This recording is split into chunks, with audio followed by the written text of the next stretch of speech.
हम हैं श्री जगन्नाथपुरी धाम ओडिशा। और ओडिशा में देखिए मंदिर ट्रस्ट और मैनेजमेंट के द्वारा, गवर्नमेंट के द्वारा कितना अच्छा अरेंजमेंट किया गया है भक्तों के लिए। ये लाइन देख रहे हैं, लाइन की लिमिट लगा रखी है, हर जगह कालीन बिछे हुए ताकि पाँव नहीं जले। फ्री स्टैंड है मोबाइल और जूतों के। और ये वाली जो लाइन देख रहे हैं इसमें कूलर्स लगे हुए हैं, एसी लगे हुए हैं, ताकि लाइन में खड़े खड़े भक्तों को, एसी भी लगे, पंखे भी लगे, लाइन में खड़े भक्तों को गर्मी का सामना न करना पड़े। और ऐसे ही मंदिर के अंदर तक जब लाइन जाती है सब तरफ एसी कूलर लगे हुए हैं ताकि भक्त आराम से भगवान श्री हरि के, जगन्नाथ जी के दर्शन कर सके। आइए जगन्नाथपुरी धाम और जगन्नाथ जी के दर्शन का आनंद लीजिए। जय श्री राम, हरे कृष्णा। जय जगन्नाथ, जय जय जगन्नाथ।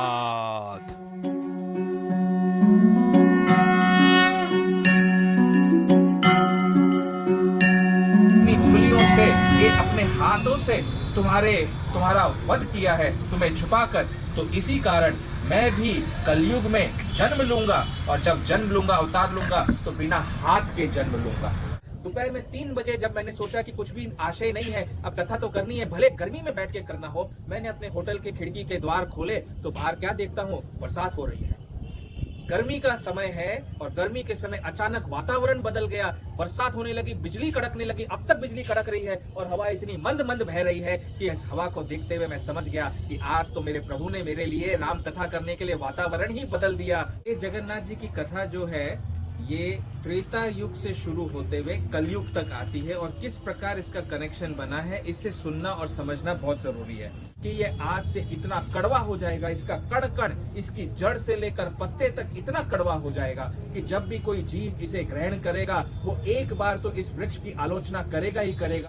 किसी से भी वो लाया है ना किताब, जगन्नाथ जी का जो कथा सुना है, हाँ। वो पूरा सटीक है, पूरा सटीक है। हाँ, वो मैं सुन रहा था खड़ा होके, अच्छा। पूरा सटीक है। कुछ भी इधर उधर का कुछ भी नहीं है, गलत नहीं, कुछ भी गलत नहीं, पूरा पहले से लास्ट तक मैं सुन। तो भगवान श्री कृष्ण जब सोए थे, सोते सोते भी उनके मुख से राधा राधा राधा राधा राधा राधा ही निकलता है। वो जब भोजन करने बैठते हैं तो भी उनके हृदय से राधा राधा राधा का ही नाम निकलता है। तो ये देखकर सारी जो पटरानियां थी वो सोचने लगी कि भगवान श्री कृष्ण और राधा राधा ने ऐसा क्या काम किया जो भगवान श्री कृष्ण दिन रात राधा राधा रटते रहते हैं। तो श्री कृष्ण को भी एक बहेलिये ने तीर से मारा छुपकर। तो वो बहेलिया कौन था? जगन्नाथपुरी तो भगवान का आदेश था, इसलिए यहाँ पर आए। और ये आदेश तो 2 वर्ष पूर्व हो गया था, लेकिन जब मैंने स्वप्न देखा था ना, उस समय नहीं समझा था कि मुझे जगन्नाथपुरी आना है करके। ये तो भगवान ने आगे आगे अपने आप मार्ग बना दिया। सोचे कहाँ से कहाँ भगवान लेकर जाएंगे, पता नहीं वो कैसे ज्ञान देंगे, कैसे। श्रीलंका आपको जाना पड़ेगा, मैं अभी से बोल रहा हूँ, फिर आपको सपने में आके बोलेंगे श्रीलंका उधर मेरा है बहुत कुछ। अच्छा, कर्म फल जो है ना, प्रकृति का नियम, इसमें सब बंधे हुए हैं, और कर्म फल तो सबको भोगना होता है, सबको पाना। तो उन स्त्रियों में सबसे सुंदर स्त्री जो मौजूद थी वो स्त्री थी ललिता। ललिता थी उस भीलों के राजा विश्वावसु की एकलौती पुत्री है। ऊपर जाके ध्वजा को फहराते हैं और नीचे उतरते हैं। उतरने के बाद उनके शरीर में वाइब्रेशन होने लगता है, और वाइब्रेशन तो हम जानते ही हैं क्योंकि sound wave travel, energy travel ऐसे ही होती है प्रभु की। और उनसे जब पूछा जाता है कि भाई आप कैसे बांधते हो, कैसे चढ़ जाते हो ऊपर बिना सीढ़ी का, उतर जाते हो, तो उन्होंने कहा कि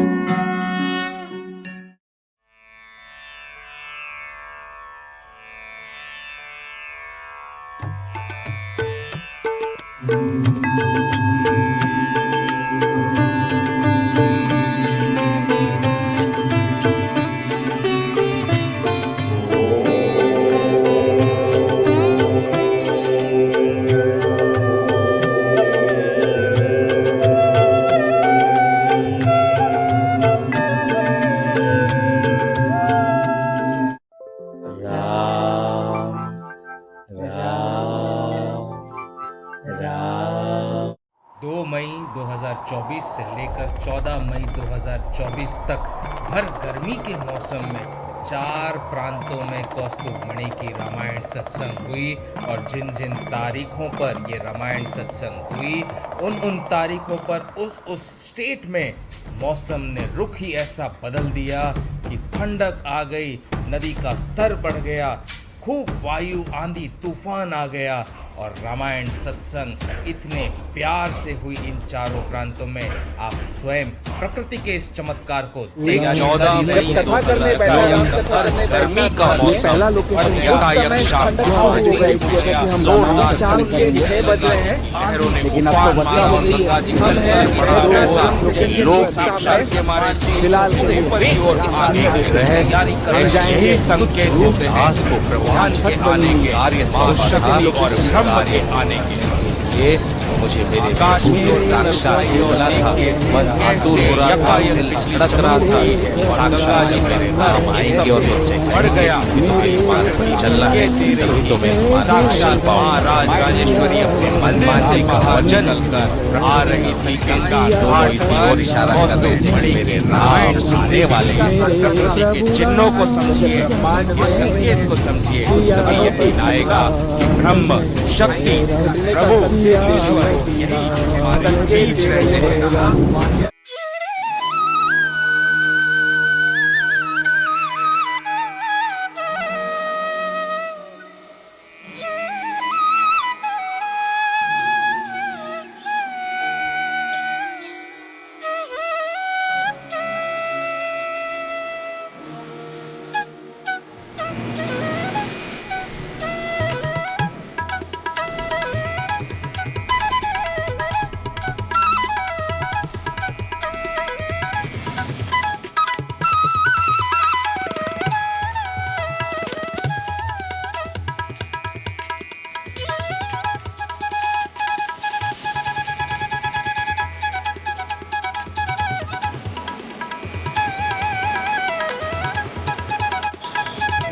मई 2024 पहले तो मैंने मन बनाया था कि कल जब 5 मई था हमने लोकेशन फाइनल की थी रामायण सत्संग करने की, वहाँ बैठ के हम करेंगे, लेकिन धूप इतनी कड़ी थी, गर्मी इतनी कड़ी थी, हवा थोड़ी थोड़ी बहती थी, तो पसीने में सारा तरबतर हो गए थे। तो हम होटल गए, वहाँ जाकर रेस्ट कर लिया, तो सो ही गए एकदम।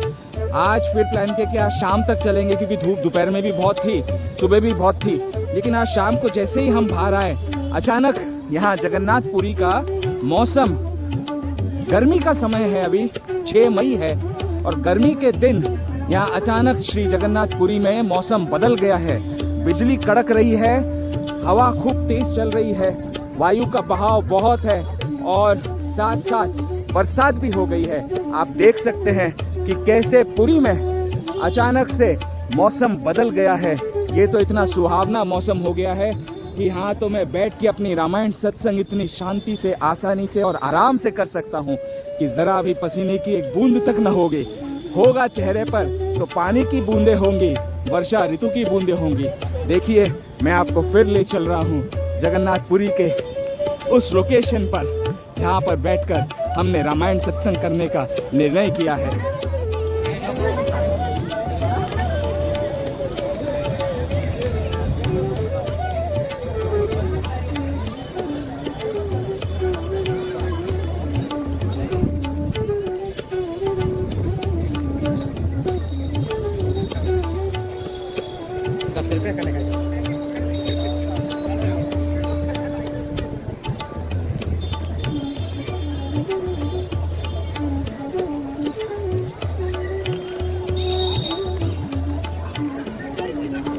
मेरे प्रभु राम जय जय राम, मेरे प्रभु राम जय जय राम, मेरे प्रभु राम जय जय राम, मेरे प्रभु राम जय जय राम, मेरे प्रभु राम जय जय राम।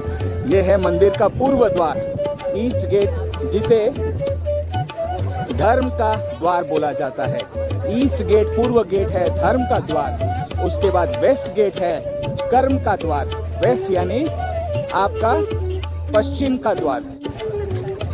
दक्षिण द्वार जो है वो है दंड का द्वार, वो होता है यम का द्वार, दंड का द्वार।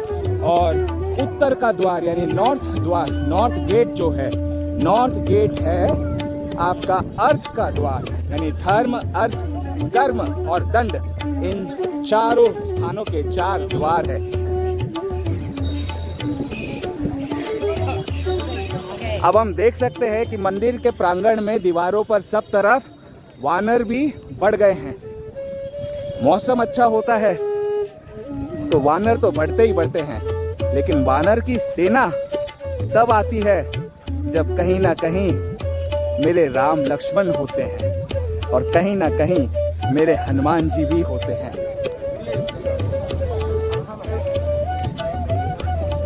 मानो या ना मानो, तिरुपति तिरुमाला में जिस प्रकार मेरे राम लक्ष्मण से भेंट हुई, बाबा से भेंट हुई मनुष्य रूप में, देखिए कैसे मई के महीने में अचानक वातावरण परिवर्तित हो, वर्षा ऋतु हो गई, हवा मीठी मीठी सुगंधित इतनी तेज बह रही है यहाँ पर, जैसे साक्षात प्रभु का प्रेजेंस महसूस कर रहा हूँ मैं।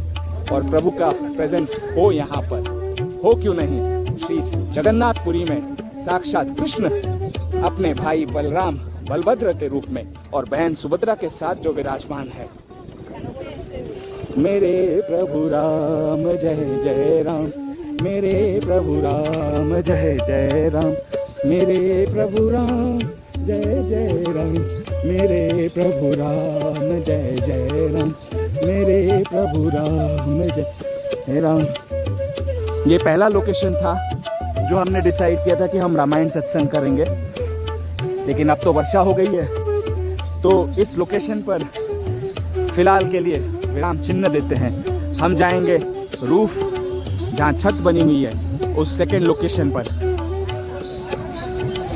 मेरे प्रभु राम जय जय राम, मेरे प्रभु राम जय जय राम, मेरे प्रभु राम जय जय राम, सियावर राम जय जय राम, सियापति राम जय जय राम, मेरे प्रभु राम जय जय राम, सियापति राम जय जय राम, सियापति राम जय जय राम, मेरे प्रभु राम जय जय राम।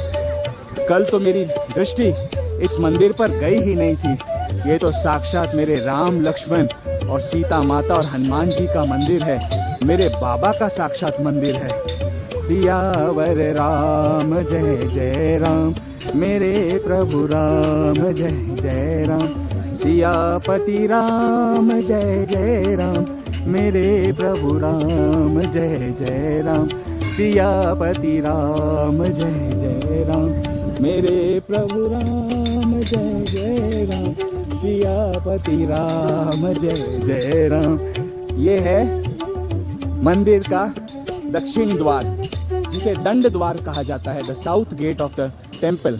मेरे प्रभु राम जय जय राम, मेरे प्रभु राम जय जय राम, सियावर राम जय जय राम, मेरे प्रभु राम जय जय राम, मेरे प्रभु राम जय जय राम, सियावर राम जय जय राम, मेरे प्रभु राम जय जय राम, सियापति राम जय जय राम, मेरे प्रभु राम जय राम, सियावर राम जय जय राम, सियावर राम जय राम, मेरे प्रभु राम जय जय राम, सियावर राम जय जय राम, मेरे प्रभु राम जय जय राम, सियावर राम जय जय राम, मेरे प्रभु राम जय जय राम,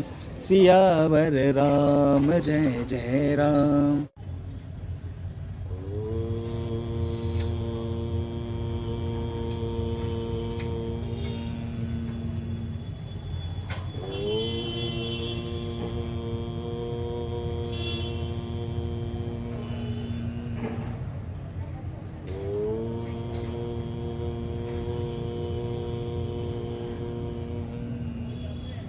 ओम श्री गणेशाय नमः। बोलो गणेश जी महाराज की जय। बोल रिद्धि सिद्धि मैया की जय। ओम श्री दादुराम सतराम दादुराम सतराम। ओम पार्वती रूपे कालिंदी माँ यमी यमी नमः। बोलो जयकारा बोल मेरे श्री गुरु महाराज की जय। बोल साचे दरबार की जय। ओम श्री हनु हनु हनु हनु हनुमन्ते नमः। ओम श्री सूर्यदेवाय नमः। मेरी माँ तारा को मेरा कोटि कोटि नमन, मेरे पिताश्री को मेरा कोटि कोटि नमन। ओम श्री हनु हनु हनु हनु हनु हनु हनुमन्ते नमः।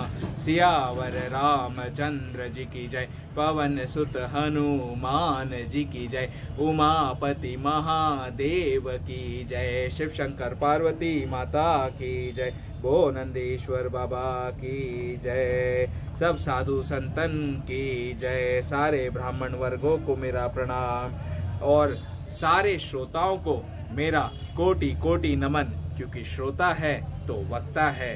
जय श्री राम, जय जय श्री राम, जय श्री राम, जय जय श्री राम। देखिए, भाग्य यदि हो तो ऐसा कि प्रभु के चरणों में अपना जीवन बीते, उनके द्वारा दिए गए सारे कर्म को धर्मानुसार करते हुए बीते। आज 6 मई 2024 संध्या समय है, करीब करीब 5:30 बज रहे हैं संध्या का समय। मैं समय आपको दिखा सकता हूँ, देख लीजिए, संध्या का समय 5:30 बज रहे हैं और 6 मई 2024 स्थान है सारे चारों धामों में एक धाम जगन्नाथपुरी। श्री जगन्नाथ जी का मंदिर मेरे पीछे आप देख पा रहे हैं। ये जो मैं बैठा हूँ ये दक्षिण द्वार है, दक्षिण द्वार के समक्ष में बैठा हुआ हूँ। दक्षिण द्वार को दंड का द्वार भी कहा जाता है जगन्नाथ जी का। और भगवान का जैसा आदेश हुआ था श्री कृष्ण का कि मेरे तीर्थ यात्रा का जो प्रथम चरण है, जो शुरू हुआ तिरुपति तिरुमाला से, तो भगवान विष्णु ने 7 मार्च 2024 को एकादशी के दिन, बृहस्पतिवार के दिन सुबह सुबह स्वप्न में मुझसे कहा था कि तुम्हारे तीर्थ का प्रथम चरण जो शुरू हो रहा है तिरुपति तिरुमाला से होते हुए अयोध्या, काशी विश्वनाथ और वाराणसी जैसे जो काशी विश्वनाथ है वहां से होते हुए पुरी में आना है, जगन्नाथपुरी, रामेश्वरम और अंत में इंदौर तक जाना है। उस तरह से तुम्हारा तीर्थ का प्रथम चरण होगा। इस तीर्थ के प्रथम चरण में जहाँ जहाँ तीर्थ क्षेत्र में तुम जाओगे उन सारे स्थानों में बैठकर तुम्हें राम कथा करनी है। रामायण सत्संग का एक एक एपिसोड उन सारे तीर्थ स्थानों में रिकॉर्ड होना है। और तिरुपति तिरुमाला में तो हुआ ही, कपिलेश्वर महादेव मंदिर में भी हुआ तिरुपति में, और ऊपर तिरुमाला में भी हुआ। और देखा आपने कि कैसे प्रभु राम लक्ष्मण स्वयं साक्षात मनुष्य रूप में हनुमान जी के साथ दर्शन देने के लिए पधारे।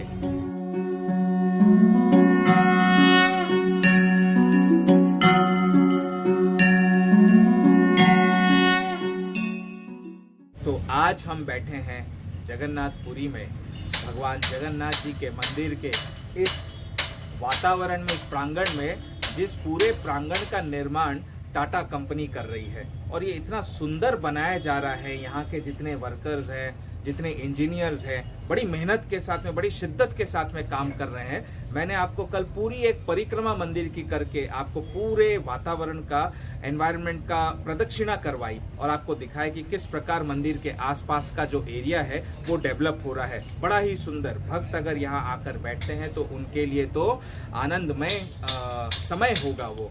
तो आज जगन्नाथपुरी में हम अपने रामायण सत्संग के सीजन 1 का एपिसोड नंबर 29 कथा शुरू करेंगे।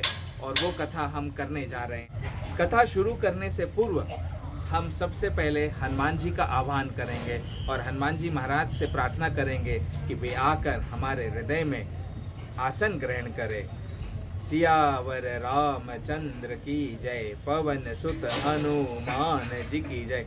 मेरे प्रभु राम जय जय राम, सियापति राम जय जय राम। मेरे प्रभु राम जय जय राम, सियावर राम जय जय राम, सियावर राम जय जय राम। मेरे प्रभु राम जय जय राम, सियावर राम जय जय राम। जब बाबा का आह्वान राम नाम से करते हैं तो बाबा रामायण में जरूर आते हैं, उपस्थित रहते हैं रामायण शुरू होने में। और फिर हम सरस्वती माता से मैं प्रार्थना करता हूँ वे आकर मुख में मेरे निवास स्थान ग्रहण करे और मेरे मुख से वैसी ही वाणी निकाले जो इस संसार के जीवों को सतमार्ग पर चलाने में प्रेरित हो और प्रेरणादायक हो। बोलो सरस्वती मात की जय। तो पिछली कथा में हमने देखा था शिवजी और माँ पार्वती का संवाद चल रहा था और माँ पार्वती ने शिवजी से राम कौन है, कैसे हैं, धरती पर क्यों आए, उनके जन्म लेने का कारण क्या था, ये सारी चरित्र कथा शिवजी के मुख से सुनने की इच्छा जाहिर की। और शिवजी ने किस प्रकार माता पार्वती को बताया कि राम के जन्म का कारण क्या है, यह आपने 28वें एपिसोड में देखा। तो शिवजी ने देखिए अंत में जो दोहा, जहां पर हमने विश्राम लिया था पिछले एपिसोड में, दोहा क्या था? असुर मारी थापई सुरन राखई निज श्रुति सेतु, जग विस्तार रही बिसद जस राम जन्म कर हेतु।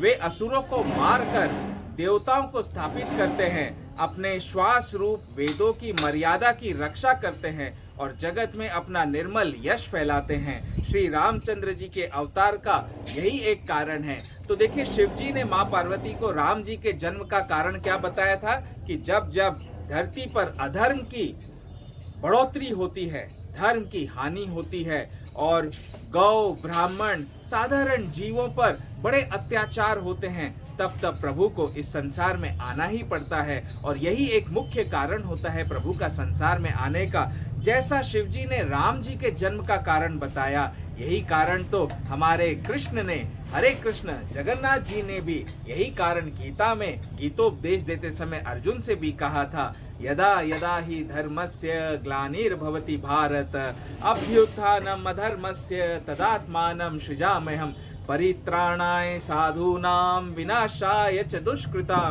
धर्म संस्थापनार्थाय संभवानि युगे युगे।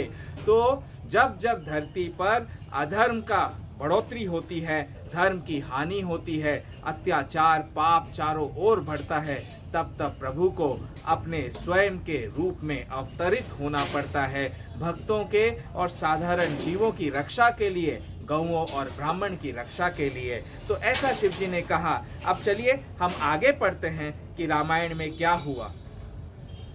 सोई जस गाई भगत भवतरहि, कृपा सिंधु जनहित तनु धरहि।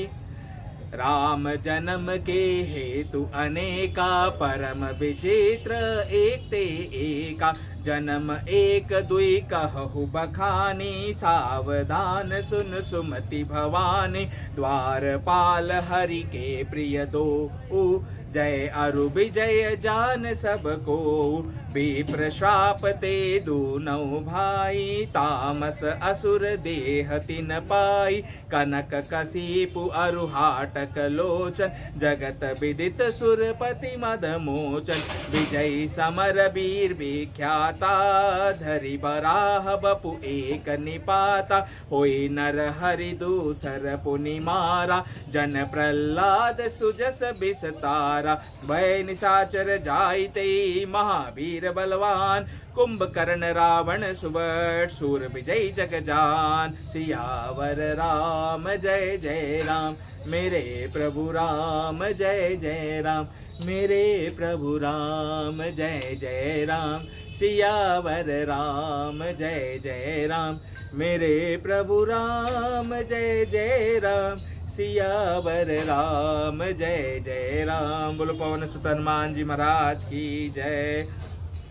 मुकुत न भय हते भगवाना, तीन जन्म द्विज बचन प्रवाना। एक बार तिनके हित लागी, धरयो शरीर भगत अनुरागी।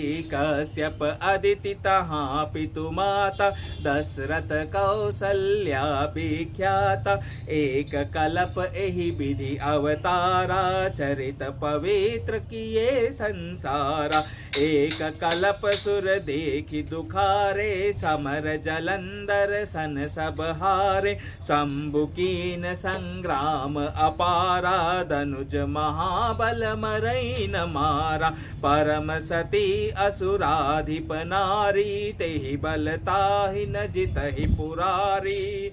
चल करि तारे उता सुब्रत प्रभु सुर कारज कीन जब ते ही जाने मरम तब श्राप कोप करि दीन सियावर राम जय जय राम मेरे प्रभु राम जय जय राम मेरे प्रभु राम जय जय राम सियावर राम जय जय राम मेरे प्रभु राम जय जय राम सियापति राम जय जय राम। बोलो पवन सुत हनुमान जी महाराज की जय।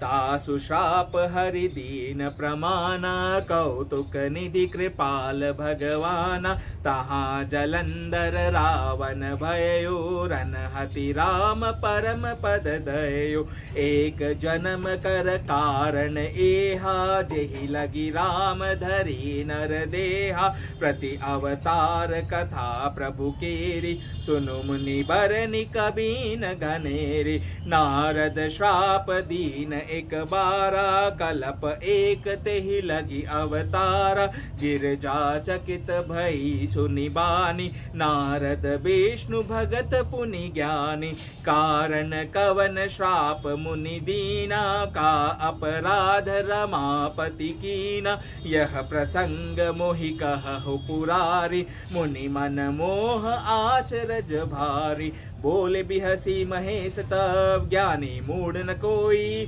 जेहि जस रघुपति करईस जब सो तस तेहि छन होई सियावर राम जय जय राम मेरे प्रभु राम जय जय राम सियावर राम जय जय राम मेरे प्रभु राम जय जय राम।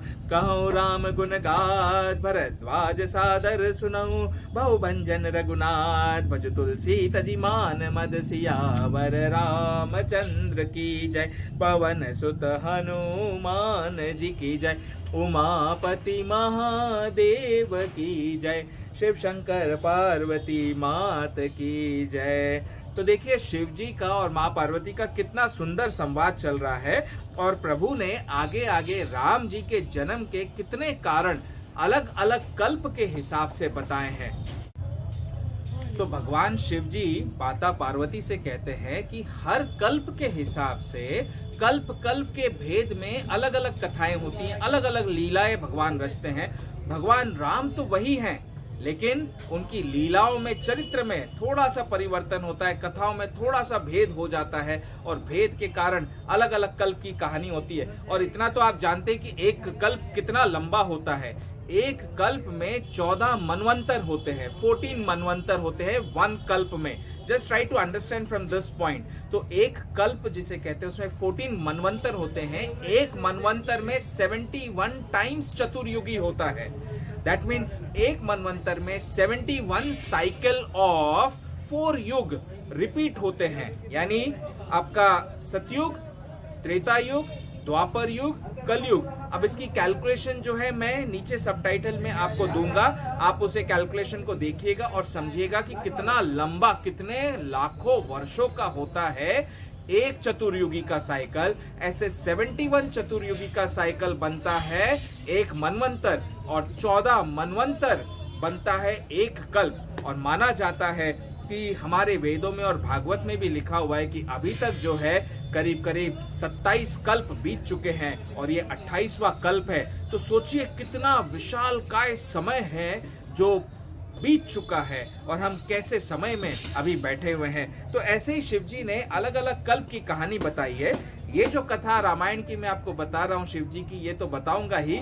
और इस कथा के बीच में मैं आपको श्री जगन्नाथपुरी धाम की कथा भी बताऊंगा। वो इतनी विस्मरणीय है जगन्नाथ धाम की। मेरे जगन्नाथ जी की कथा जो है ये शुरू होती है त्रेता युग से, जब भगवान राम आए थे धरती पर। त्रेता युग से शुरू होते हुए ये कनेक्ट करती है द्वापर युग में श्री कृष्ण से, और द्वापर युग से शुरू होते हुए ये कनेक्ट करती है कलयुग में, कलयुग के जीवन से, और कलयुग में किस प्रकार भगवान की स्थापना हुई, कैसे क्या क्या कथा हुई, ये सारी कथा मैं जगन्नाथपुरी धाम की आज के एपिसोड में आपको बताऊंगा। थोड़ा सा लंबा चलेगा ये एपिसोड, लेकिन ध्यान पूर्वक देखेंगे तो ऐसे तीर्थ स्थान पर बैठकर रामायण सत्संग करने का मौका बड़े ही भाग्य से मिलता है। सुनने वाले भी भाग्यशाली, कहने वाला भी भाग्यशाली और इसको देखने वाला भी भाग्यशाली। तो आइए शिव जी ने क्या कहा। तो शिव जी ने कहा कि उसी यश को गा गा कर भक्त जन भवसागर से तर जाते हैं। कौन से यश को गा गा कर? जब भगवान अलग अलग रूपों में अवतार लेकर आते हैं तो भगवान की लीलाओं का ही यश गान तो हम करते हैं, वही भक्ति मात्र बन जाता है, भक्ति का सहारा बन जाता है और उसी यश को गा गा कर हम भवसागर से आसानी से तर जाते हैं। कृपा सागर भगवान भक्तों के हित के लिए शरीर धारण करते हैं। श्री रामचंद्र जी के जन्म लेने के अनेक कारण हैं जो एक से एक बढ़कर विचित्र है।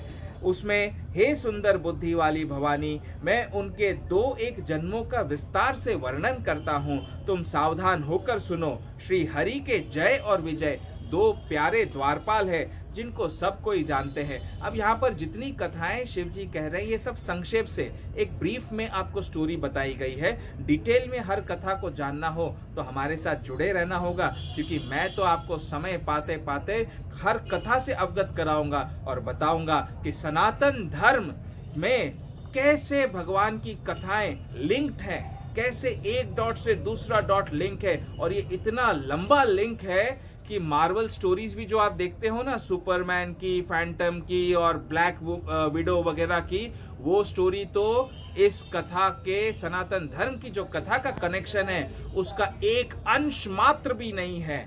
उसको याद रखने में आपको कितना समय लग जाता है सोचिए।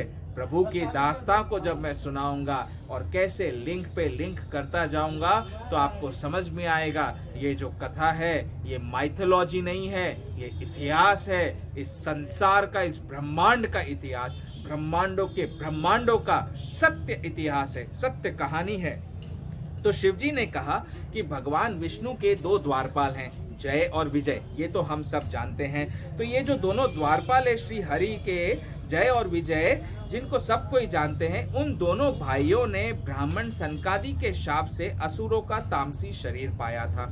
अब ये कथा भी मैं आपको पहले बता चुका हूँ कि कैसे सनकादि ऋषि मुनि भगवान विष्णु के दर्शन करने के लिए सर्वप्रथम आए। जब सनकादि ऋषि मुनि सर्वप्रथम भगवान विष्णु के दर्शन आए तो किस प्रकार जय विजय को श्राप मिला और श्रापित होने के कारण उन्हें 3 बार 3 युगों में जन्म लेकर नीचे असुरों के रूप में जन्म लेकर आना पड़ा। ये कथा पहले के रामायण एपिसोड में कह चुका हूँ, उसे ध्यान पूर्वक सुनिएगा। तो एक का नाम, जब इनका पहला जन्म जो हुआ, इन्होंने तामसी शरीर पाया। एक का नाम था हिरण्यकश्यपु और दूसरे का हिरण्याक्ष। ये देवराज इंद्र के गर्व को छुड़ाने वाले सारे जगत में प्रसिद्ध हुए। तो जो देवराज इंद्र थे उनके घमंड, उनके अहंकार को भी तोड़ने वाले ये दोनों दैत्य बड़े महान और बलशाली हुए। वे युद्ध में विजय पाने वाले विख्यात वीर थे। इनमें से एक हिरण्याक्ष को भगवान ने वराह का रूप धारण करके मारा, वो कथा भी मैं आपको बता चुका हूं।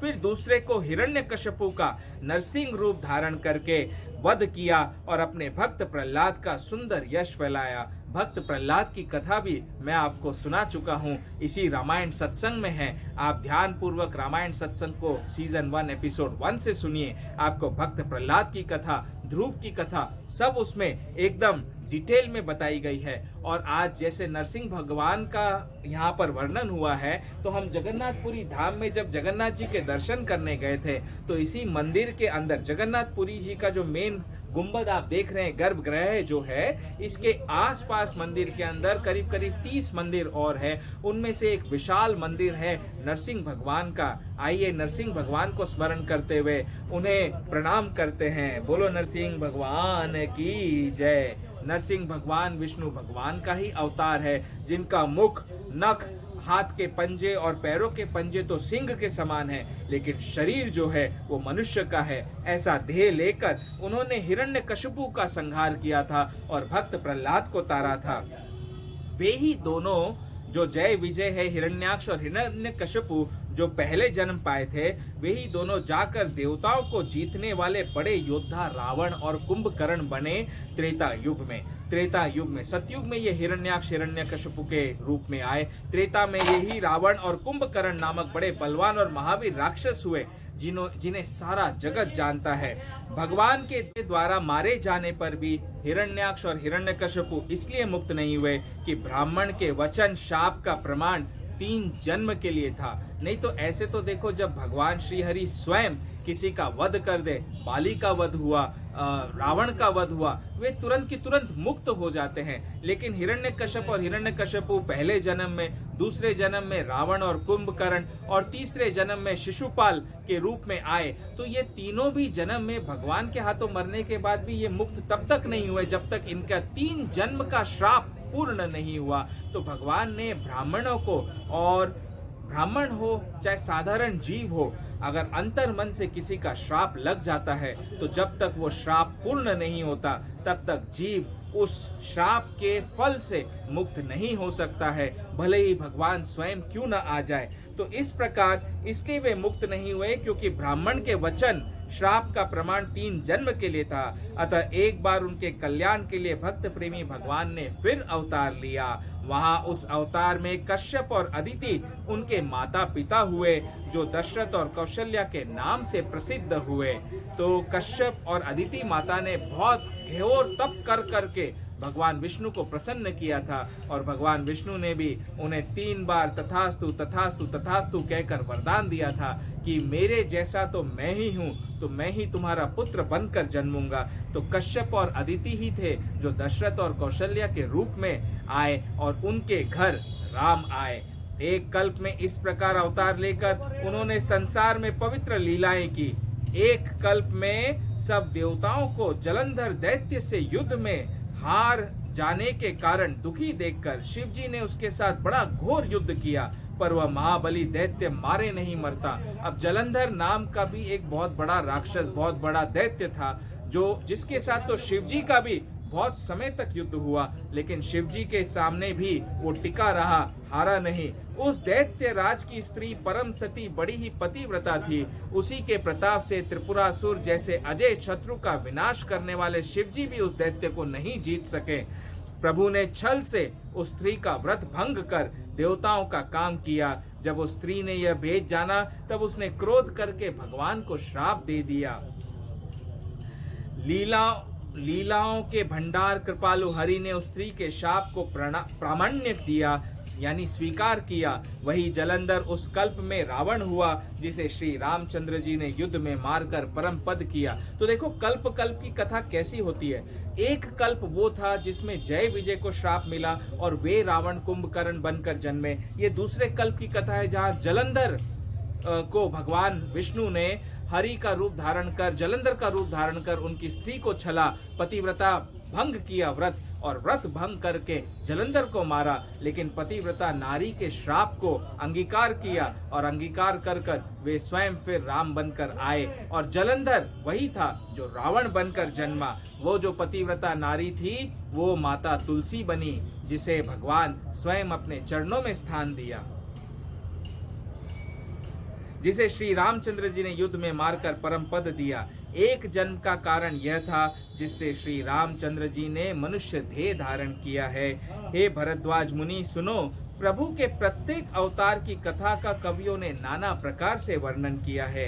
एक बार तो नारद जी ने श्राप दे दिया भगवान को। अब बताइए, नारद जी तो सारे ब्रह्मांड में नारायण नारायण भजमन नारायण नारायण नारायण श्रीमन नारायण नारायण नारायण नारायण का ही नाम रटते रटते घूमते हैं। तो नारद जी ने भगवान विष्णु को श्राप दे दिया। नारद जी के तो भगवान विष्णु प्राण है, उन्होंने भगवान विष्णु को श्राप दे दिया। अतः एक कल्प में उसके लिए अवतार हुआ। तो एक कल्प में नारद जी के श्राप के कारण भगवान विष्णु को राम बनकर अवतार लेना पड़ा और माता सीता से बिछो सहन करना पड़ा। यह बात सुनकर पार्वती जी भी बड़ी चकित हुई और बोली कि नारद जी तो विष्णु भक्त हैं और ज्ञानी भी हैं। मुनि ने भगवान को श्राप किस कारण दिया? लक्ष्मीपति भगवान ने उनका क्या अपराध किया था? हे पुरारी शंकर जी, यह कथा मुझसे कहिए। मुनि नारद के मन में मोह होना बड़े आश्चर्य की बात है। देखिए, नारद मुनि जो है वे सबसे बड़े योगी तपस्वी हैं, ब्रह्मचारी हैं और भगवान विष्णु तो उनके प्राण हैं। तो ऐसे योगी तपस्वी ब्रह्मचारी और भक्त जो स्वयं भगवान विष्णु उनके प्राण हैं, वो अपने प्राणों को कैसे श्राप दे सकते हैं? माँ पार्वती भी चकित हो गई शिव जी के मुख से सुनकर। तब महादेव जी ने हंसकर कहा, देखिए ये दोहा कितना सुंदर है। बोले बिहसी महेश तब ज्ञानी मूढ़ न कोई। महादेव जी ने हंसकर कहा, ना कोई ज्ञानी है ना कोई मूर्ख है। जे ही जस रघुपति करई जब सो तस ते ही छन होई। श्री रघुनाथ जी जब जिसको जैसा करते हैं वह उसी क्षण वैसा हो जाता है।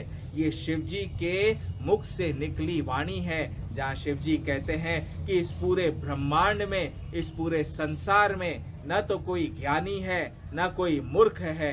प्रभु की, रघुपति की, श्री राम की जब इच्छा होती है, जैसा उनका मन बनता है, वैसे उस समय वह प्राणी मूर्ख या ज्ञानी बन जाता है। जिस प्रकार मेरे प्रभु राम ने, मेरे श्री कृष्ण ने मुझ जैसे तुच्छ दास को, मुझ जैसे गृहस्थ को ये ब्राह्मण उपयुक्त कार्य में लगा दिया और ये रामायण सत्संग करने का आदेश दिया। मैंने तो पहले अपने घर से शुरू किया, फिर प्रभु का आदेश हो गया हर तीर्थ स्थान पर जा जाकर करना है। मैं तो प्रभु की आज्ञा का पालन करते हुए आगे आगे मार्ग में चल रहा हूँ और प्रभु आज्ञा से जिस जिस तीर्थ स्थान पर जा रहा हूँ वहाँ राम कथा कहते जा रहा हूँ और आपके समक्ष रखते जा रहा हूँ। प्रभु की आज्ञा जब बनती है तो मूर्ख भी ज्ञानी बन जाता है और ज्ञानी भी मूर्ख बन जाता है।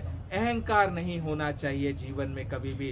अंतर मन एकदम स्वच्छ और पवित्र होना चाहिए। कभी किसी के प्रति द्वेष भाव नहीं होना चाहिए, कोई शत्रु भाव नहीं होना चाहिए। हर जीव से प्रेम करना सीखें आप, चाहे वो चींटी से लेकर हाथी जैसा जीव ही क्यों ना हो। हर जीव में, हर कण कण में प्रभु स्वयं वास करते हैं, इसलिए हर जीव से प्रेम करना और हर जीव में राम को देखना, यही आया है एक सच्चे भक्त के लिए। तो शिव जी ने कहा कि न कोई ज्ञानी है न मूर्ख। श्री रघुनाथ जी जब जिसको जैसा करते हैं वह उसी क्षण वैसा ही हो जाता है। तो आगे याज्ञवल्क्य जी कहते हैं भरद्वाज जी से, हे भरद्वाज, मैं श्री रामचंद्र जी के गुणों की कथा कहता हूँ, तुम आदर से सुनो। तुलसीदास जी कहते हैं, मान और मद को छोड़कर आवागमन का नाश करने वाले रघुनाथ जी को भजो। जैसा मैंने भी अभी कहा कि अपने मान को छोड़ दो, मान सम्मान तो सब कुछ यहीं रह जाएगा। अपने मद को, अहंकार को छोड़ दो, क्योंकि वो भी कुछ नहीं रहेगा। जो आपके साथ जाएगा वो आपका कर्म, आपका धर्म जाएगा। तो इसलिए रघुनाथ जी को भजो और श्री रघुनाथ जी के चरणों में ही अपनी भक्ति भावना को रखते हुए अपने कर्मों को धर्मानुसार करते रहिए। तो देखिए प्रभु आपसे जरूर आकर मिलेंगे। ऐसा हो नहीं सकता कि प्रभु आए नहीं और आपसे मुलाकात न हो। अभी फिलहाल माँ ने शिव जी से पूछा कि नारद जी ने भगवान विष्णु को श्राप क्यों दिया। वाई डिड नारद मुनि, सेंट नारद, भक्त Narad, devotee Narad curse Lord Vishnu? For what reason? What was the story behind it? And how come a devotee went against God? इसके बारे में हम जानेंगे। कथा को थोड़ा सा यहाँ पर विश्राम देंगे। श्री प्रदीप कुमार महंत। श्री प्रदीप कुमार महंत। अभी हम राम कथा कर रहे थे, थोड़ा सा विश्राम लिया है। तो राम कथा करते समय हमारे सामने आए हैं, ये जो बैठे हैं श्री प्रदीप कुमार महंत हैं। ये हमें बताएंगे जगन्नाथपुरी जी में जो ये जो झंडा, ध्वजा जिसे कहते हैं, लगा हुआ है, इसकी महिमा के बारे में बताएंगे। इसका पूरा ज्ञान है इन्हें, सुनिए इनके मुख से। सुनिए, ये मंदिर का सबसे ऊपर जो झंडा उड़ती है, इसका नाम है पतित पावन। पतित पावन। अच्छा। इसके नीचे एक चक्र है, देखो झंडे के नीचे चक्र है। चक्र है। हाँ। इसका नाम है नील चक्र। नील चक्र। NWLCH के आगे नील चक्र। ठीक। इसके नीचे, मैं देख के नहीं बोला, मैं जान गया हूँ, लिखा हूँ। इसके नीचे जो झंडा उड़ते हैं, ये सब 14 हाथ का है, 14 हाथ का। 14 हाथ का झंडा है जो नीचे जो जितने नीचे झंडे जो लगे उड़ते हुए हैं, उड़ रहे हैं, सब उड़ते हैं। हाँ। वो सबसे ऊपर है, वो भी 14 हाथ है। 14 हाथ मतलब ऐसे? हाँ, ऐसे लंबा, ऐसे लंबा 14 हाथ। 14 हैंड का है। 14 हाथ। अच्छा। ऐसे। हाँ। ये जो ऊपर जो ध्वजा लग रहा है 14 हाथ, ये ऐसे नहीं बांध सकते, लटरी होगा इसका। क्या होगा? लटरी। अच्छा। लटरी जानते नहीं, एक डब्बे में हाँ। एक कागज टुकड़ा में नाम लिखेगा, तुम राम श्याम और ये अच्छा, लॉटरी एक छोटा निकलेगा। लड़का आएगा, छोटा बच्चा, हाँ, सवेरे 9 बजे आएगा, अच्छा आएगा, इसको एक उठाएगा, अच्छा। जिसका नाम आएगा इसकी झंडा ऊपर जाएगा। वो झंडा लगाने जाएगा ऊपर, नहीं, जिसका नाम आता है इसका नाम है, उसका झंडा ऊपर लगाएगा। उसका झंडा। बनाने वाले बहुत होंगे झंडे यहाँ। हाँ, यह दुकान में दिखा दूंगा। अच्छा इसका नीचे जो झंडा है 14 का, हाँ। ये सब बंधा होगा। अच्छा ये झंडा को दिन को 3 बजे पहले डिपॉजिट करना है। अच्छा ये झंडा का कष्ट है, 14 हाथ का कष्ट है, एक हाथ का 50 रुपीज, अच्छा 14 हाथ का कितना हुआ? 700 रुपीज। 700। आप इसको लेके मंदिर जाएगा, यहाँ से खरीदेगा हाँ, दुकान है, इसको लेके मंदिर जाएगा। कौन खरीदता है वो झंडा यहाँ से? जो आप भी जैसे ये सब आदमी देते हैं, अच्छा अच्छा, वो लोग देते आप हैं, भी दे सके, मैं भी वो खरीद के लेकर जाते हैं। लगाए। हाँ, मंदिर के अंदर जाएगा, मंदिर का अंदर जगन्नाथ का ऑफिशियल डोनेशन, ऑफिस। ध्वजा डोनेशन सेल है, अच्छा यहाँ आपको डिपॉजिट करना है। अच्छा आपका नाम और गोत्र एड्रेस बताएगा, वो लिख के आपको रिसीट देगा, ओरिजिनल देगा, डुप्लीकेट वो रखेगा। अच्छा इस यहाँ जो डिपॉजिट करना है, एक हाथ को 23 रुपीज, अच्छा कितना? 23। 14 हाथ का कितना हुआ? हाँ, बोलो। करीब करीब 14 हाथ का 23 रुपीज के 322 रुपीज। मैं कॉमर्स Right. 322 टोटल कितना हुआ? 1022 हो गया तुम्हारा एक काम। झंडे का। एक झंडे का। वो जो भी डिवोटी होता है वो खरीद के दे देता देखो है, नहीं, जो भी देना है, जो भी देना जो है। मानसिक करता है, जो मानसिक करना है। जो क्या नौकरी के लिए किया, शादी के लिए, वो दे बराबर, देगा। हाँ। ये सब आदमी लोग देते हैं, मंदिर जाने से। अच्छा ये जो मंदिर में जो ध्वजा बांधते हैं, हाँ, इसको बोलते हैं, तू कहाँ गया, तू सुनेगा, ये भी सुनता है, हाँ, जी भागवत में लिखा है, ये हाँ। सुनता है। ये क्या बोला था? इस झंडा मंदिर में जो आते हैं। हाँ, जो मंदिर में झंडा बांधते हैं और ऊपर जाते हैं, इसके बोलते हैं चुनरा सेवक। क्या बोलते हैं? चुनरा, चुनरा सेवा। CHUNNARA, हाँ, चुनरा चुनरा सेवा। सेवक इसको बोलते हैं। अच्छा। वो पीछे करके चढ़ेगा, पीछे करके उतरेगा। वो तो एक ही व्यक्ति होगा जो चढ़ना जानता नहीं है।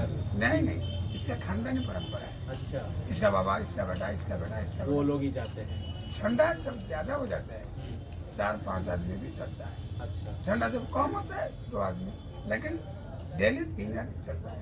3 सेवक बांधने के जाते हैं। वो पीछे करके चढ़ेगा, हाँ। पीछे करके उतरेगा। पीछे करके ही चढ़ता है। अंदर जाएगा तो देखेगा, अच्छा पीछे करके जाएगा, पीछे करके उतरेगा। हाँ, कोई सीढ़ी नहीं, अच्छा ओनली वही जो कणा रहता है वही कणा रहेगा। इस कणा में वो चढ़ेगा, नॉर्थ गेट के कणा। अच्छा अंदर जो है वो देखेगा, अच्छा। बाहर तो ऊपर देखेगा। तो वो जो मुख्य झंडा है उसके नीचे ये जितने झंडे आते हैं उतने सब लगा देते हैं। बड़ा बड़ा 14 बड़ा बड़ा जितना आता है जो सब। एक हाथ से स्टार्ट होता है, हाँ, एक हाथ से माना स्टार्ट होता है 14 हाथ तक, लास्ट है 14। 14। एक हाथ को 50 रुपया, अच्छा, 2 हाथ को 100 रुपया। तो कोई एक हाथ का झंडा भी दे सकता है, कोई 4 हाथ का भी दे वो सकता जगह ये उठते नहीं। है। अच्छा देखो नीले चक्र में एक बंडल है, हाँ, देखा, एक बंडल वो बांधेगा। ये जो छोटा पताका है, इसको क्या करेगा, एक गांठुड़ी करेगा, हाँ। बंडल करके हाँ। नीले चक्र में बांध देगा, वो उड़ेगा नहीं। अच्छा वो सिर्फ 14 हाथ वाला उड़ेगा खाली। अच्छा जो जितना पैसा है वो देता है, बराबर। कोई 100 रुपया है, कोई 200 रुपया है। बराबर। यहाँ जो 2 हाथ का 100 रुपया देगा, हाँ। यहाँ 2 हाथ का 46 देगा, एक हाथ को 26, बराबर। हो गया complete। और क्या? लेकिन ये बताइए मुझे, ये झंडा रोज क्यों बदली करते हैं? ठीक है, ये आज का बात नहीं, हजार साल के पुराना बात है। ये लिखा है यहाँ, ये झंडा डेली 5-10 में उतरता है, 5 बजे 10 शाम को। यही शाम को, हाँ। डेली। जब एक दिन झंडा बांध नहीं सकेगा, हाँ। 12 साल मंदिर बंद रहेगा। 12 साल? ये सबसे इम्पोर्टेंट बात है। अच्छा, क्यों लेकिन 12 साल बंद रहेगा? अरे वो तो बहुत पुराना कथा है, पुराना कथा। हमको मानना पड़ेगा। हाँ, पुराण में लिखा है, रामचंद्र सीता जी का हस्बैंड है, लक्ष्मण इसका छोटा भाई है, लेकिन वो हमारी जैसा हस्बैंड वाइफ नहीं है, बराबर। वो तो भगवान है। भगवान। हमारा हस्बैंड आज है, कल डिवोर्स कर दो, नहीं, वो तो भगवान है। बराबर। सीता माँ तो माँ है, सबका माँ है। जो सीता माँ है वो लक्ष्मी माँ है। लक्ष्मी माँ। लक्ष्मी माँ का बड़ा बहन कौन है? ये झंडा के बारे में बता देना और कुछ नहीं, बस झंडे के बारे में और समझ सुनो, आता। और एक रह गया, मैं तो बहुत बताऊँ, लेकिन मेरा थोड़ा काम है, मैं आता हूँ। इसका नीचे ये व्हाइट का राउंड है, व्हाइट कलर का जो राउंड। पता सब लग गया हाँ, लास्ट में में। राउंड है। हाँ इसका वाइट कितना जानता है? हाँ। वाइट एक 4 व्हीलर घूमेगा। 4 व्हीलर घूमेगा, किधर घूमेगा? अरे ये जो व्हाइट वाला चक्र है, बड़ा वाला व्हाइट दिख अरे, रहा अरे, है। हाँ इसका ऊपर जो घूमते हैं हाँ। जो बांधते हैं हाँ। इसका ऊपर 4 व्हीलर चलेगा, इतना वाइड है। इतना वाइड है वो? मैं देखा हूँ भाई। अच्छा। इसको पूछ तो देखिए ये जो महंत जी कह रहे हैं वो ये कह रहे हैं कि जो आप सामने देख रहे हो, can you zoom in a little towards the tower? तो जो सामने आप देख रहे हैं ऊपर सबसे पहले मुख्य झंडा फहरा रहा है और उसके नीचे सारे पताका जो उड़ रहे हैं, जो सबसे नीचे का सबसे नीचे का जो पताके के नीचे जो व्हाइट कलर का जो बाउंड्री राउंड दिख रहा है, है। राउंड दिख रहा है, वो उसकी विड्थ कितनी है? वो कह रहे हैं कि उसकी विड्थ इतनी है कि एक 4 व्हीलर उसमें घूम सकता है, राउंड ऐसे चक्कर लगा सकता है, उतना चौड़ाई है उस मंदिर के टॉप की, व्हाइट कलर के टॉप की। हम तो जा नहीं सकते। हाँ। हम एक दिन पूछा, ये जब झंडा बांध के आया, ये सारा पुलिस सारा कोना मेरे को जानता है। अच्छा। मैं भी वो चीज में वायरल किया, कनेक्ट में वायरल किया। हाँ। पुलिस पैसा लगे जाती छोड़ता था, 200 रुपया एक आदमी को। ठीक है? अच्छा, छोड़ता था। मैं इसको भी वायरल किया, वो भी और कनेक्ट हमारा। इसके बाद सुनेगा तुम हिंदी तो इसका ये चला गया, ये समझ गया। मैं एक दिन पूछा इसको, ये जब नीचे निकलते हैं वाइब्रेशन होता है, इसका बोलते क्या होता है? वाइब्रेशन। हाँ। वाइब्रेशन मतलब जानता नहीं? किसके बॉडी में वाइब्रेशन? जो लोग बांध के नीचे आते उतरते हैं उसके वाइब्रेशन होता है। इसका वो बैठते हैं, हाँ इसको शरबत देते हैं, लिखते देते हैं। हाँ। इसके इतना वाइब्रेशन में एक दिन पूछा, मैं तो पहचान गया इसको। मैं सब बोल के देखा ना, बोल के पूछा तुम कैसे चढ़ते हो, कैसे बांधते हो? तुम तो आश्चर्य होता है, कोई सीढ़ी नहीं, स्टेप नहीं, बराबर। ऐसे पीछे भी नहीं करते। कैसे चढ़ते हो, कैसे ये बांधते क्या हो? बोला जानते हो? हाँ। हम नहीं बांधते, जगन्नाथ आप नहीं बांधते। बोलिए, बोलो जगन्नाथ जी की जय। देखिए झंडे चढ़ने वाले जब ऊपर चढ़ते हैं, ऊपर जाके ध्वजा को फहराते हैं और नीचे उतरते हैं, उतरने के बाद उनके शरीर में वाइब्रेशन होने लगता है। और वाइब्रेशन तो हम जानते ही हैं क्योंकि sound wave travel, energy travel ऐसे ही होती है प्रभु की। और उनसे जब पूछा जाता है कि भाई आप कैसे बांधते हो, कैसे चढ़ जाते हो ऊपर बिना सीढ़ी के और उतर जाते हो, तो उन्होंने कहा कि हम नहीं चढ़ते हैं ना हम उतरते हैं, ये तो जगन्नाथ जी स्वयं हमें चढ़ाते हैं, स्वयं अपने आप उतार देते हैं, स्वयं अपने आप सारा कार्य हो जाता है। 7 साल के पहले 2 लड़के आए, दोस्त। ये एक लड़का चैलेंज किया, मैं भी चढ़ जाऊंगा। अच्छा वही साइड में चला, अच्छा। पश्चिम बंगाल से बाहर से आए थे 2 लड़के? हाँ थे। हाँ। वो बोला मैं भी चढ़ जाऊंगा, थोड़ा सा दूर गया, हाँ। गिर गया, मर गया। ओहो। ये कोई नहीं चढ़ सकता, हाँ। चाहे 500 किलोमीटर पवन हो, 500 किलोमीटर, चाहे बात्या हो जाए, चाहे बारिश ज्यादा हो, लेकिन वो चढ़ेगा ही चढ़ेगा 5-10 मिनट। एक दिन बंद होगा तो 12 साल तो कौन जो पीढ़ी चढ़ती है वही चढ़ती है? वही पीढ़ी, वही पीढ़ी के खानदानी खानदानी परंपरा चढ़ती बाप की सेवा, इसका नाम है चुनारा सेवा। है। चुनारा सेवा, इसका सेवा वही है। चुनारा सेवा। वो जब नीचे उतरेगा, ये सब झंडा को वो बेचेगा, बराबर। सब लोग ले गए, घर के ऊपर लगाएगा, सब ले जाएगा। सबसे बड़ा ऊपर जो ध्वजा है, इसका कॉस्ट है 5000। सबसे ऊपर जो लगा हुआ है। 100 रुपया का स्टार्ट होता है, हाँ। यहाँ 50 रुपया एक हाथ को, 23 रुपया पेमेंट। पेमेंट। अब इसको कितना हुआ? 1022 70 नहीं, छोटा एक हाथ का, अच्छा एक हाथ का। 50, 23, 73, 70 रुपया लगेगा। 170, 100 में एक हाथ, 100, 200, 300, 400, 500, ऐसे करके 5000। 5000। तुम कल कितना बजे जाओगे?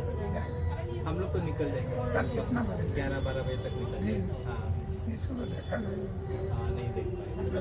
अभी देखा ना ऊपर देखा, अंदर चढ़ना उतना दिखाएगा, अंदर जो है वो दिखता है। हाँ, वो अंदर से दिखता होगा, मंदिर के अंदर से। हाँ, बाहर ये से साइड नहीं, उस साइड में। यहाँ ऊपर तुम देखेगा, ठीक। एक लोहे का जंजीर है, हाँ लोहे का जंजीर, हाँ हाँ। इसको पकड़ के उड़ते हैं। अच्छा, ये उस सबसे बड़ा लोहे के जंजीर को पकड़ के चढ़। उड़ता है।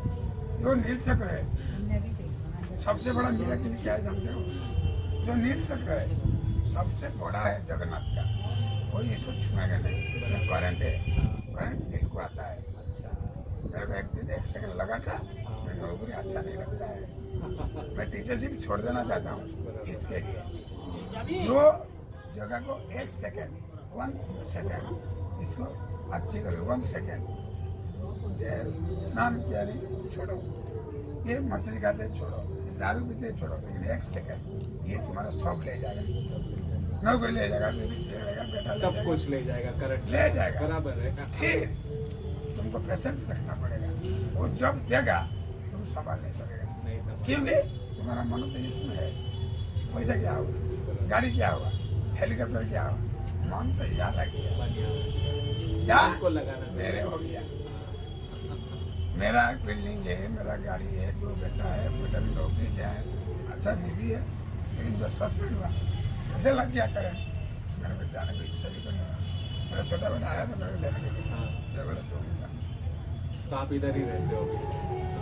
पेमेंट भी हम देते हैं मेरे भी।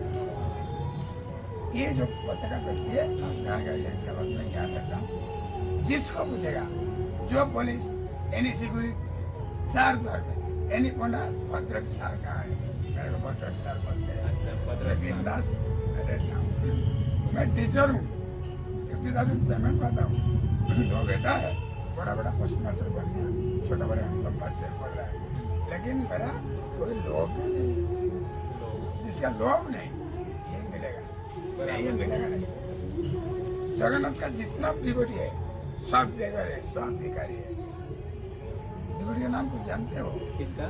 जगन्नाथ का जो डिवोटी है 5 साल के पहले, हाँ। ये सब यही उड़ीसा का है, सबसे बड़ा भिखारी है, सबसे बड़ा है बंधु महांती, क्या बंधु मान उड़िया है, घर भद्र के पास, यहाँ जो आगे जाएगा लिखा है बंधु महांती आश्रम, इसका बड़ा पेड़ है, ये आगे हनुमान के बाद बंधु महांती आश्रम लिखा है, सबसे बड़ा डिवोटी वही है, ये कलियुग में, ये हमारे गांव का, आपका हम गांव का लोग है, लेकिन सबसे बड़ा डिवोटी है। क्यों? ये जब आए एक चिरा फटा धोती पहन के आए थे, यहाँ पर जो अपना मिलते महाप्रसाद जो है, हम जो भात रांधते हैं तो जो पानी निकलते हैं, जो क्या बोलते हैं किसको? हम जो भात रांधते हैं, हाँ, पानी निकालते हैं, पानी क्या बोलते निकालते हैं? हैं। मांड मांड तुम्हारे मान पानी, बोलते हाँ, हैं, इसको हम पेजो बोलते हैं, पेजो। पेजो। ये पेजो नला है, जो अपना विषय होता है, हाँ। पेजो ये नला में आता है बाहर को, इसको थोड़ा पी जाते हैं, जगन्नाथ को भजन करते थे। एक दिन वो सो गया था, मन में जगन्नाथ था, तो कभी सो किसको मांगता नहीं, मांगेगा नहीं खाने के लिए, तो देगा खाएगा, नहीं तो नहीं, तो ठीक है सो जाते। एक दिन जगन्नाथ बलभद्र सुभद्रा को सोने की थाली में भोग लगती है, सोने की थाला में भोग लगती है, थाली मैं क्या बोलती हूँ, थाली को क्या बोलते हैं? थाली थाली बोलो। सोने की थाली में भोग लगा था। जगन्नाथ ने सोचा अरे ये तो मेरे करता नहीं, मांगता नहीं, खाता नहीं, लेकिन जगन्नाथ इसको अंदर से खिला देते हैं, जो अंदर से भूखा नहीं बाहर क्या खाएगा। मैं बात कर रहा हूँ, तुम सुन रहा है, ये तो पेट भर जाता है। अरे खाना क्या खाएगा, भात क्या खाएगा, ये अटक गया, ये अटका नहीं, ये अटका गया। अटका दिया। Wait for some time. हाँ, मैं इंग्लिश ज़्यादा बोलता हूँ, सॉरी। नहीं नहीं कोई बात नहीं। हाँ, बोला एक दिन वो क्या क्या एक छोटा बालक हो गया, इंडिया जैसा, ये लिखा है सब क्या, ये लिखा है डायरी में कलेक्ट कर गए। एक छोटा बच्चा है कि सोने का तरीका भोग जो जगह में लग रहा था, जगह में अपने आए आगे उठा, बाबा कुछ खाया नहीं, ये तो माया कर दिया, तो पैसा लगे नहीं, पैसा तो प्रॉब्लम हो जाएगा, हाँ, कुछ खाया नहीं, माया तो कुछ पैसा लगा नहीं, माया छंद लगा दिया। बाबा इसको खा लो, बोला तुम्हारे घर कहाँ है, के पास में, मेरा नाम गोपाल है, मैं जा रहा था, मैं देखता हूँ सो गया था, मेरे माँ के पास गया, माँ को लक्ष्मी लक्ष्मी जी। जी ये बोलता है, लेकिन वो जानता नहीं, हम क्या जानेगा। माँ ने बोला इसको भेज दो बूढ़ा बाबा, मैंने कहा वो तो खा लिया, सो गया, सो के रख दिया, लेकिन सवेरे जो उठा देखा ये सोने गया था, आपके पास ये तो जान जगन्नाथ के पास, महाराज जी के पास। अरे ये तो जगन्नाथ का भोग करता है, ब्रह्म भोग का, क्या कैसे आया, ये क्या क्या एक फटा तेरा गामछा में, ये इसको बांध के मेन गेट को गया सिंहोद्वार बहुत पोंडा है, पोंडा पेट में पिटता है, तो बाड़ी में पिटता है, पेट तो बोलता है, पेट में पिटता है, ये भी कहते हैं। ये डांग नहीं, ये पेड़ का नहीं।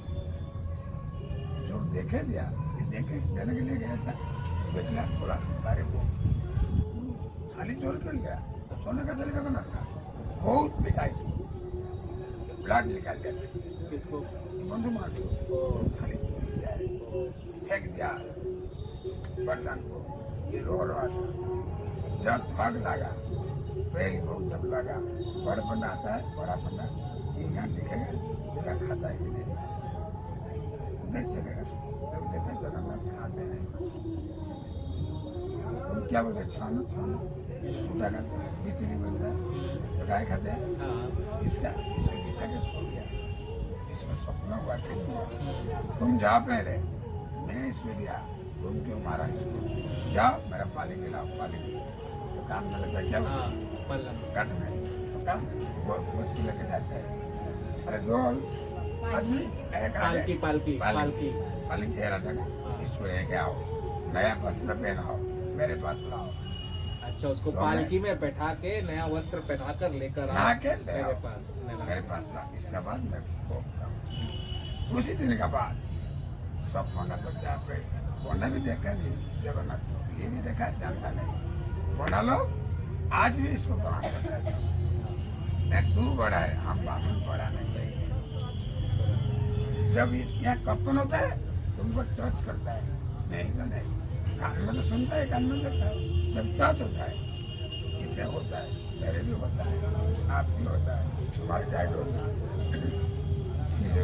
बहुत सारी बात है इसके बारे में, ठीक, जब बताऊंगा तो 2 दिन लगेगा। नहीं आपने इतना बताया ना, आपके लिए बहुत बहुत धन्यवाद महान नहीं जी। मेरे को नहीं, आपको मेरे को धन्यवाद नहीं, जगन्नाथ जी को देखो वो यहाँ बोला बैठे तो मंदिर नहीं में, क्या? तो बोला तो मैं तो जा रहा था एक आदमी का एक दारू लेने के लिए, अच्छा, एक आदमी या भांग खाते भांग, या पूरी का सब लोग दारू नहीं भांग भांग, ये लड़की लोग खाते हैं, लड़का खाते हैं, लेडीज सब खाते हैं, भांग बोलते हैं। ये पानी में बना हुआ है, ये आदमी बेच रहा है, वो मेरे को दिया था, वो दुकान में बोला मास्टर जी मेरे को ले आ, ये आधा घंटा हो गया, क्योंकि इससे ज़्यादा वो नहीं है, इसको तो फेंक दिया।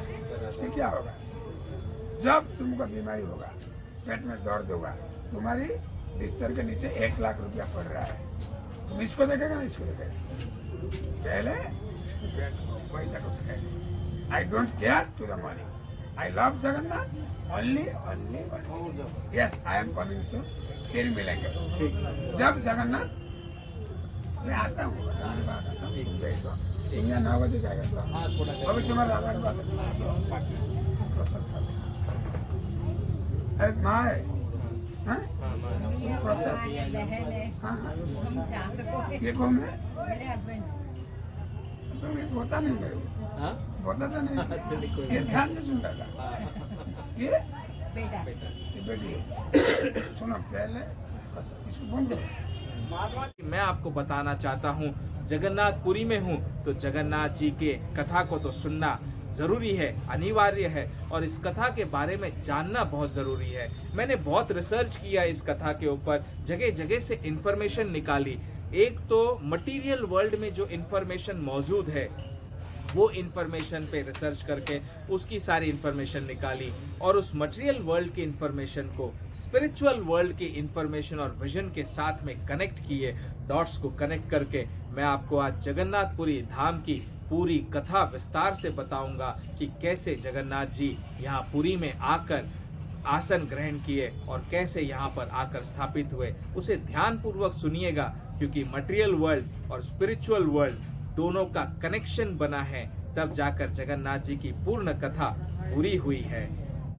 तो आइए अब हम जानते हैं अपने भगवान जगन्नाथ जी को कि भगवान जगन्नाथ जी कौन है, और मंदिर में स्थापित श्री जगन्नाथ जी, बलभद्र उनके भाई और उनकी बहन सुभद्रा जी यहाँ पर कैसे आए, कैसे स्थापित हुए, उसकी पूरी कथा को जानते हैं।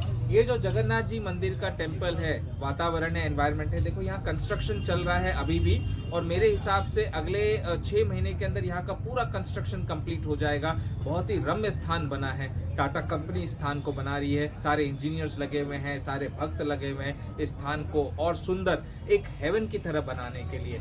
है तो ये प्रभु का धाम ना, चारों धामों में एक धाम आता है जगन्नाथपुरी, जहाँ पर आज मेरा भाग्योदय हुआ और मेरे कोई प्रारब्ध के पुण्य कर्म आए होंगे, जिसके कारण मैं इस धाम में पहुंचा हूं, बैठा हूं और आपके समक्ष जगन्नाथपुरी की कथा सुना रहा हूं। तो जगन्नाथपुरी जी की कथा सुनने से पहले हम समझते हैं कि ये कथा कहाँ से शुरू हुई। ये कथा शुरू हुई एक्चुअली में त्रेता युग से। अब त्रेता युग से कनेक्ट होते हुए द्वापर से कनेक्ट होते हुए कलयुग तक आई है जगन्नाथपुरी जी की कथा। अब इस कथा को हम ध्यान पूर्वक सुनेंगे, समझेंगे और जगन्नाथ जी धाम में आने का प्रण भी ले लेंगे कि आपको आना ही आना है यहाँ प्रभु के दर्शन करने के लिए। तो आइए अब हम जानते हैं, समझते हैं और सुनते हैं श्री जगन्नाथ जी की कथा। ये जगन्नाथ जी की कथा जो है ये त्रेता युग से शुरू होते हुए कलयुग तक आती है और किस प्रकार इसका कनेक्शन बना है इसे सुनना और समझना बहुत जरूरी है। त्रेता युग में क्या हुआ था? त्रेता युग में भगवान विष्णु राम के रूप में संसार में आए थे, अवतरित हुए थे। और क्यों आए थे उसका कारण तो आप जानते हैं, मैं आपको बता चुका हूं। तो उस अवतार के समय राम भगवान का एक चरित्र ऐसा हुआ जब श्री राम को बाली का वध करना पड़ा। बाली का वध प्रभु ने कैसे किया था?